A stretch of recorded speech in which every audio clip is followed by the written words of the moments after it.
अच्छे सेठ धन तो दिखता है, लेकिन वो कहाँ से कमाता है ये नहीं दिखता है। साधु दिखे न सुमरता, बढ़ती दिखे न बेल। बेल बढ़ती है कि नहीं, लेकिन कब बढ़ती है? छोटी सी थी ना, इतनी बड़ी हो गई, कब बढ़ी? लेकिन बड़ी तो है। इसी प्रकार साधु की सुमरन नहीं दिखना चाहिए।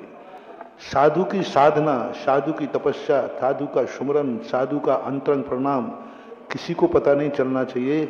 जैसे ही किसी को पता चल जाएगा, उसकी अदृश्य शक्ति का अतिशय खत्म हो जाएगा। साधु दिखे ना सुमरता, सबको पता नहीं चलना चाहिए कि ये कब सुमरन करते हैं, कब सोचते हैं, कब चिंतन करते हैं, कब माला फेरते हैं, कौन शक्तियां इनके पास हैं, ये किसी को भी पता नहीं चलना चाहिए। यहां तक कि साधु को स्वयं भी पता नहीं देना चाहिए। साधु को स्वयं पता करना नहीं चाहिए।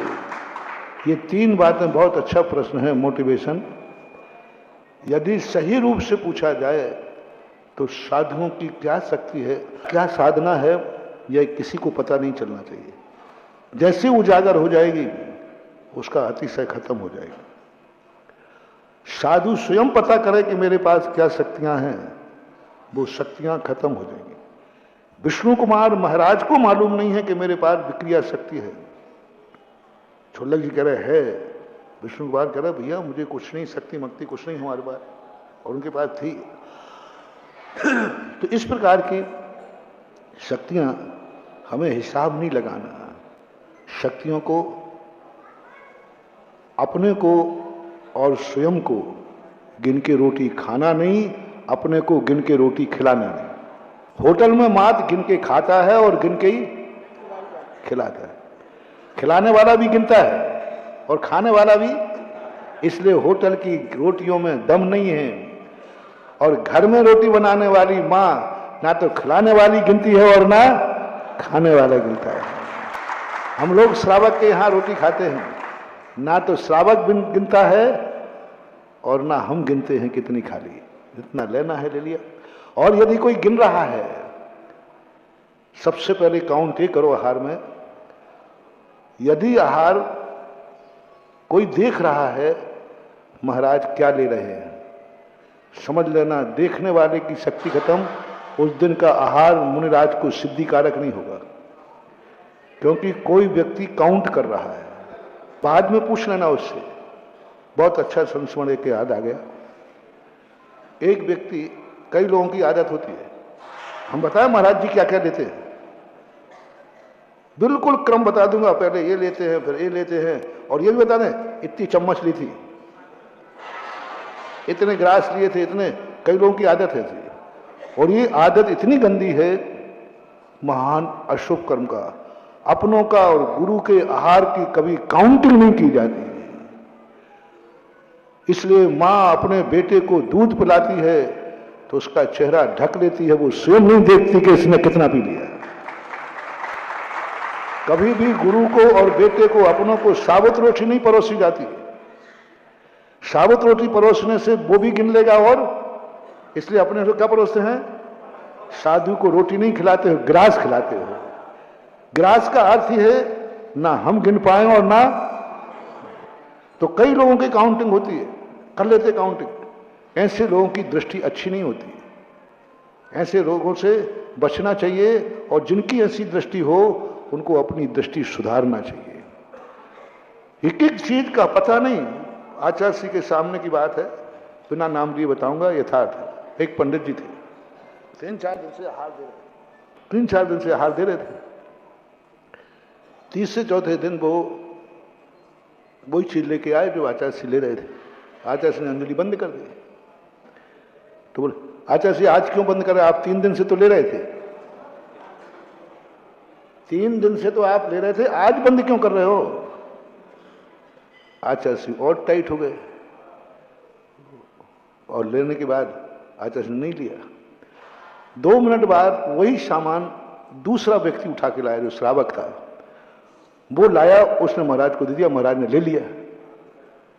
अब पंडित जी को लगी आग।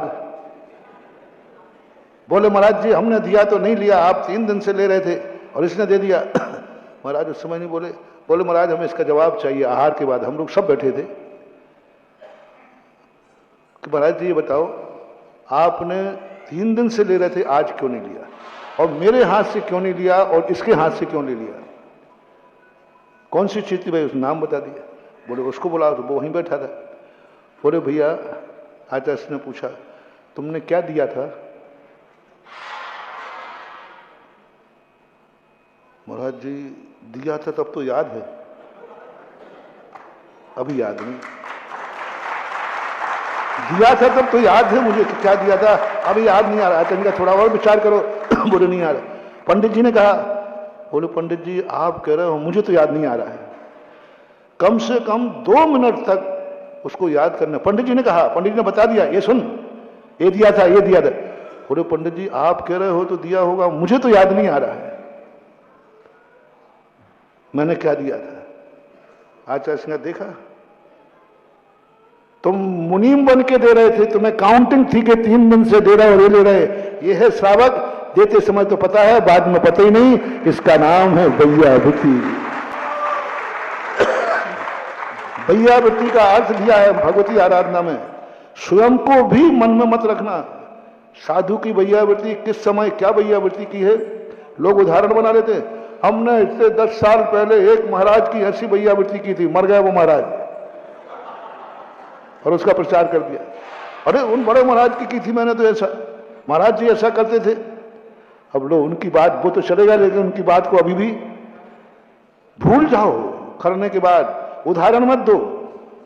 एक वैद्य जी थे कहीं राजस्थान में, वो मेरे पास आए, हाँ महाराज जी मैंने इन महाराज की वैयावृत्ति की, मैंने इनको दवाई दी, मैं ये बीमार थे, ये बीमार थे, ये बीमार थे, ये बीमार थे। वो नाड़ी देखते देखते 2-3 मिनट में 50 नाम गिना दिए। मैंने तुरंत हाथ नीचे किया, मैंने कहा भैया मैं बिल्कुल ठीक हूँ, मैंने कहा मैं बिल्कुल ठीक हूँ, मुझे कोई बीमारी नहीं। मैंने कहा वैद्य जी आप पधारो। बोले महाराज जी आपको बुखार है? नहीं नहीं, मैंने कहा बिल्कुल ठीक हूँ। मैंने इस पर कहा, मैंने कहा 50 नाम गिनाए, अगले आदमी 51 मेरा जोड़ेगा।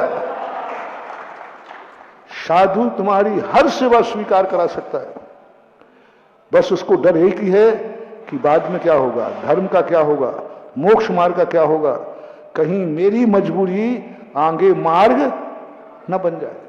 कई बार चाहता है साधु, तकलीफ में है, परेशानी में है, और ग्रहण करने का भाव भी है, डर क्या लग गया उसको, कहीं मेरी छोटी सी कमी मार्ग न बन जाए, मार्ग दूषित ना हो जाए, तो वो कष्ट उठा लेगा, लेकिन छोटा सा भी गड़बड़ नहीं। मार्ग का दोष सबसे ज्यादा लगता है साधु, प्रचार का दोष ज्यादा लगता है।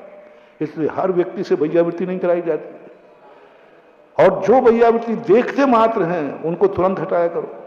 बहुत खतरनाक दृष्टि, इनका सोच बहुत छोटा होता है, नकारात्मक होता है। इसलिए मूलाचार भगवती आराधना में आया 4 प्रकार की वैयावृत्ति होती है।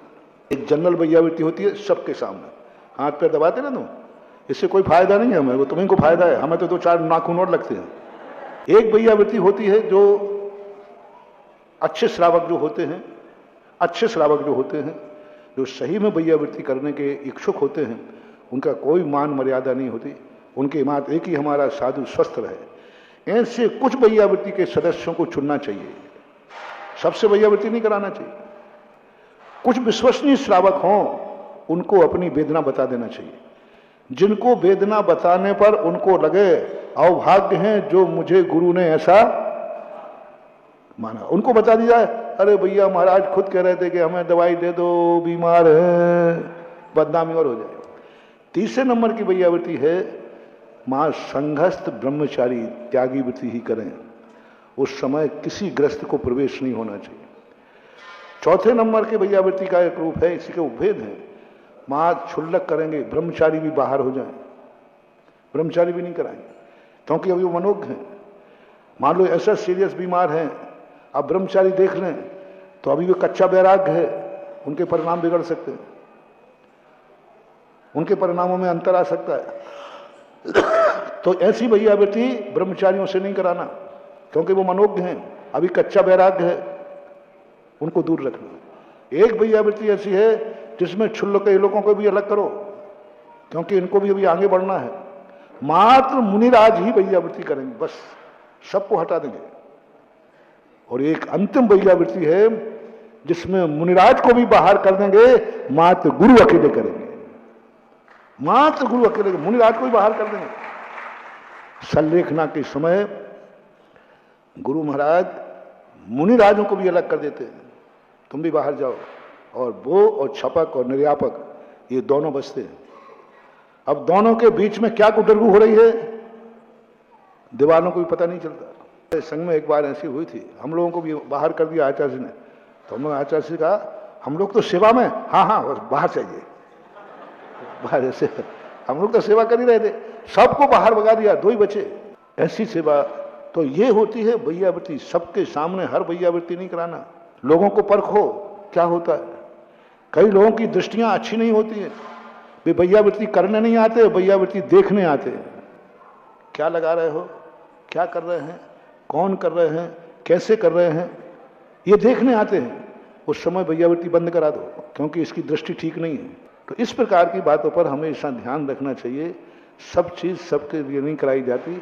अब उस समय आचार्य ने कहा देखो तुम काउंटिंग कर रहे थे, ये है दान, इसको पता नहीं आ रहा है। इतना कहने के बाद कई लोगों की आदत होती है दृष्टि, मात्र वो यही देखते हैं महाराज क्या हार ले रहे हैं, कितना ले रहे हैं, क्या लिया है। वो उनकी गलती नहीं है, उनका नेचर ही ऐसा है। एक दो लोगों को हमने देखा है, और उनके सामने उस दिन का हार करके आओ, उनके चौके में हार करो या वो हार देने आ जाए, उस दिन पता नहीं वो दिन भर ही खराब जाता है। हमारे संघ में एक व्यक्ति प्रसिद्ध था, उनके घर में चौके में हार जाते, साधु कहते आज तो सब गड़बड़ है। एक एक चीज पता थी उनको, सब पता है महाराज क्या करते इस समय, क्या हार लेते, कैसा लिया, सब काउंट करते, आदत बन जाती है मुनीमगिरी की। इसलिए ये शक्तियां जो होती हैं अदृश्य रहने दो, ना तो तुम पूछने का प्रयास करो और ना हम बताएंगे और ना हम पता रखेंगे। बस जो है सो है। महावीर की जय।